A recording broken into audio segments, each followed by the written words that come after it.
Sometimes you feel frustrated, but you still want to sound calm, polite, and respectful in English. Maybe something went wrong at work. Maybe a friend canceled plans at the last minute. Maybe you're tired, stressed, or overwhelmed.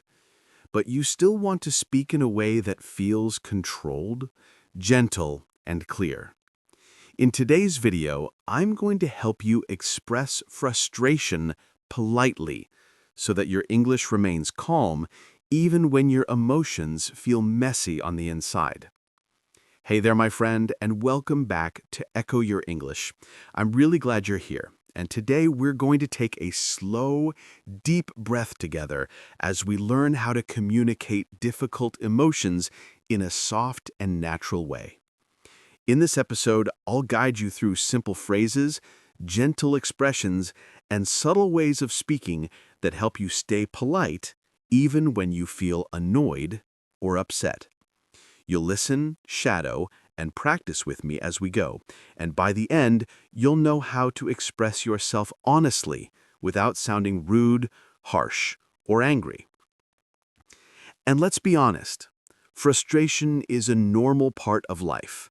Everybody feels it. But the problem is, when you translate your feelings directly from your native language, the English version can sometimes sound too strong, too direct, even a little aggressive. So today, we'll soften everything. We'll turn sharp words into smooth ones. We'll turn emotional sentences into balanced ones. And we'll do it step by step in a way that feels natural and human. Throughout this lesson, I'll also tell you a small story about a day when everything seemed to go wrong, but how a few gentle English expressions helped keep the conversation calm. And later, you'll practice speaking with me, repeating slowly and then naturally, like a real shadowing session. So take a moment. Relax your shoulders, take a slow breath, and let's begin learning how to express frustration politely, kindly, and confidently in a way that feels true to you. One of the biggest reasons English learners accidentally sound rude is that frustration in many languages is expressed very directly. The tone is firm, the words are strong, the message is clear. But in English, especially polite, everyday English, people often soften their emotions. They add gentle words, lighter tones, and small phrases that make everything sound calmer, even when they're upset. So when someone translates frustration word for word into English, it suddenly feels too sharp, too intense, and the speaker doesn't even realize it. For example, maybe you want to say, "I am very angry about this." Technically, it's correct, but in a real conversation, it sounds heavy, a little too intense for everyday situations. In polite English, someone might instead say, "I'm really not happy with this," or "This is frustrating for me," or even, "I'm a bit upset about what happened." These softer phrases communicate the same feeling, but in a kinder, calmer way. This softening technique is one of the secrets to polite emotional expression in English, and it works in 3 simple steps. First, reduce the intensity. Instead of very, really, or extremely, you use words like a bit, a little, or kind of. Second, change strong emotional verbs into gentler ones. For example, instead of "I hate this," you can say, "I'm not enjoying this," or "This isn't working for me." And third, add a short phrase to show balance or understanding. Something like, "I know you're trying," or "I understand mistakes happen." These small additions soften the emotion without taking away your truth. Now, let me tell you a small moment from my own life to show you how this works in action. A few months ago, I ordered something online, a simple kitchen item, nothing special. But when it arrived, it was completely the wrong thing. The color, the size, everything. I felt this little spark of frustration inside my chest, that tight feeling you get when something small goes wrong. I wanted to write, "This is wrong, I'm angry, fix it." But I paused, I took a breath, and I softened my English. I wrote, "Hi, I think there's been a mix-up. I'm a bit frustrated because the item is different from what I ordered. Could you please help me sort this out?" And the response I received was immediate, kind, and helpful. Softening isn't weakness, it's clarity with calmness. Now that you understand the idea of softening your English, let's dive into the real phrases you can use in everyday life. These expressions will help you communicate honestly, but politely. They're useful at work, in emails, with friends, or in any situation where you feel upset but still want to stay calm. One gentle way to express frustration is to start with something neutral, something that doesn't sound emotional, even if you feel emotional inside. For example, you can say, "I'm having a little trouble with this," or "Something here isn't quite right." These sentences open the door to a conversation without sounding sharp. They give the other person space to respond without feeling attacked. Another soft phrase you can use is, "I'm starting to feel a bit frustrated." This one is great because it shows your emotion clearly, but the tone is still controlled. You're not pretending everything is fine, but you're also not blaming anyone. You're describing your feeling, not pointing fingers. This is a common pattern in polite English. Speak about your feelings, not the other person's actions.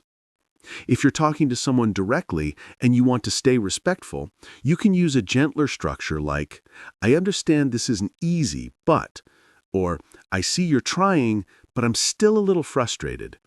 These sentences acknowledge effort before expressing emotion. This small change can completely transform how your message is received, especially in professional settings. Let's imagine a small scene to make this more real. Think about a day at work when you're waiting for someone to send you an important file. You asked for it yesterday, you asked again this morning, and now it's almost the end of the day, and still nothing has arrived. Inside, you're slowly boiling. You want to say, "Why haven't you sent it? What are you doing?" But if you soften the language, it becomes, "Hey, I just wanted to check in because I'm a bit worried about the deadline. Is everything okay on your side?" Suddenly, the frustration becomes communication, not confrontation. These gentle alternatives help you stay honest, clear, and polite at the same time. And when you speak this way, people listen. They don't shut down, they don't feel attacked, they actually want to help you because you're approaching the problem with patience and calmness. Let me share a short, simple story with you. A day when everything felt slightly off, and I had every reason to feel frustrated, but soft, polite English helped keep things calm. This story will show you how natural these expressions can sound in real life. It started on a Monday morning. You know that feeling when you wake up and you're already slightly tired? I made myself a cup of tea, sat down to work, opened my laptop, and suddenly the screen froze. Just completely frozen, like it decided to take a break without asking me. I felt that first little wave of frustration rise inside my chest. My first instinct was to say, "Not again! This is ridiculous!" But I stopped myself, took a breath, and said softly, "Okay, this is a bit annoying, but let's see what we can do." Even speaking to myself in a gentle way helped calm the moment. After restarting the laptop, I joined an online meeting. Everything was fine for a few minutes until the sound kept cutting out. People were talking, but I could only hear half the conversation. Inside, I was thinking, "Why is this happening today? I don't need this." But again, I tried to stay calm. When it was my turn to speak, I said, "I'm really sorry, everyone. My connection is being a little difficult today. Could you repeat that last part?" Soft, clear, honest. And no one felt stressed because my tone was controlled. Later, I went to a cafe to work, hoping for a change of environment. I ordered something simple, a sandwich, but when it arrived, it was completely different from what I asked for. I felt that little spark of irritation again. This time, it was strong. I wanted to say, "This isn't what I ordered." But the moment the waiter looked at me with a smile, I softened my voice and said, "I'm sorry, I think there might have been a mix-up. I ordered the veggie sandwich, not this one. Could you help me fix it?" His response? A warm smile, an apology, and a quick solution. All day long, I practiced soft frustration, and something magical happened. Every situation became lighter. People reacted with kindness instead of defensiveness, and I felt calmer because I wasn't feeding the emotion with sharp words. That's the beauty of polite frustration. It changes the atmosphere, not just the language. Now let's turn everything we've learned into a real speaking practice session. This will help you train your tone, your rhythm, and your gentle emotional expression. I'll say each sentence slowly first, then naturally, and then I'll give you a moment to shadow, meaning you repeat after me, just like an echo. Take a deep breath with me. Relax your shoulders, soften your jaw, and let's begin. Slow version. I'm feeling a little frustrated right now. Natural. I'm feeling a little frustrated right now. Your turn. Repeat it softly. Slow. Something here isn't quite working. Natural. Something here isn't quite working. Now you say it. Slow. I understand you're trying, but this is still difficult for me. Natural. I understand you're trying, but this is still difficult for me. Your turn. Keep the tone calm. Slow. I'm having a bit of trouble with this. Natural. I'm having a bit of trouble with this. Shadow this one with a relaxed voice. Slow. Could you help me sort this out? Natural. Could you help me sort this out? Your turn. Let it sound warm, not demanding. Now, a slightly longer phrase. Slow. I'm not upset with you. I'm just a little frustrated with the situation. Natural. I'm not upset with you. I'm just a little frustrated with the situation. Repeat it gently. Another one. Slow. I know mistakes happen, but I'm feeling a bit stressed. Natural. I know mistakes happen, but I'm feeling a bit stressed. Now it's your turn. Smooth and steady. And one more. Slow. Can we find a solution together? Natural. Can we find a solution together? Repeat it softly. Remember, in polite frustration, the tone matters as much as the words, so try to keep your voice balanced. No sharp edges, no fast rhythm, just calm, intentional English. Let's do one final practice sentence. Slow. I really appreciate your help, even though this is a little challenging. Natural. I really appreciate your help, even though this is a little challenging. Your turn. Make it sound sincere. When you practice like this regularly, your emotional English becomes more natural and your confidence grows.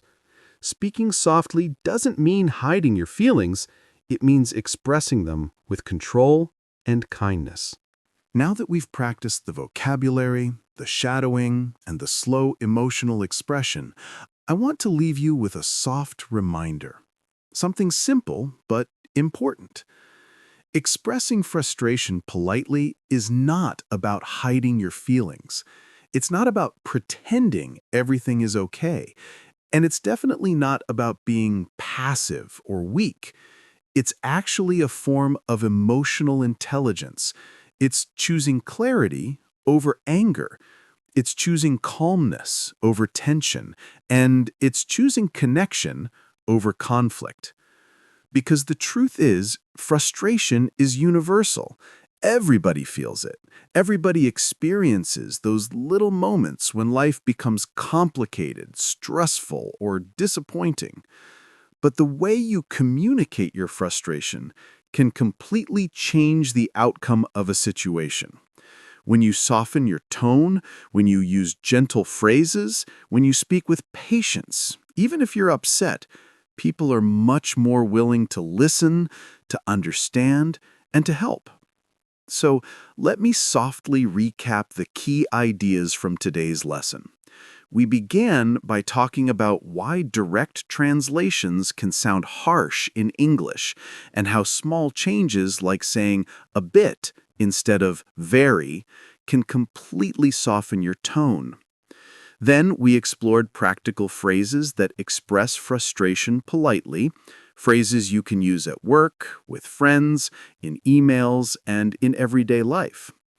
After that, we stepped into a short story where you saw how gentle English transforms a frustrating day into a manageable one. And finally, we practiced shadowing, repeating soft, calm sentences that help train your emotional voice in English. If you want to grow as an English speaker, emotional expression is just as important as vocabulary or grammar. In fact, it may be even more important because emotions shape our relationships. They shape how people understand us. And when you can express frustration politely, you gain control, not just of the language, but of the moment itself. So take these expressions with you. Use them the next time something small goes wrong. Use them at work when things get overwhelming. Use them with friends when communication feels difficult. Let them be part of your emotional toolkit. And before we end today's session, I just want to say thank you for spending this time with me. Thank you for listening, for practicing, for breathing through the difficult moments, and for choosing to learn English in a warm and gentle way. If you enjoyed this lesson and you want more videos that help you speak naturally, calmly, and confidently, make sure you subscribe to Echo Your English. It really supports the channel and it helps you stay connected to new episodes every week. Take care, my friend. Speak softly, speak clearly, and remember, you're doing better than you think.